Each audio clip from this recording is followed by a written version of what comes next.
রান্নার কাছে চলে আসি, রান্না বসিয়ে দিয়েছি।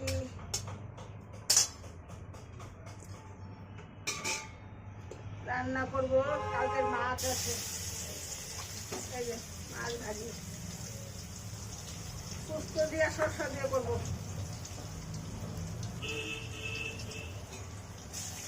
শাকটা করে নিই, লাউ শাক। একা খাই, কালকে পরশুদিন নিয়ে আসলো শাক, একাটি শাক 2 দিন খাইলাম। একা ও খায় না, যে যেটা বলে সেটাই খাই, তাও মুখ কমে না। শাকটা খাওয়া বলে আমার জন্য খুব উপকারী।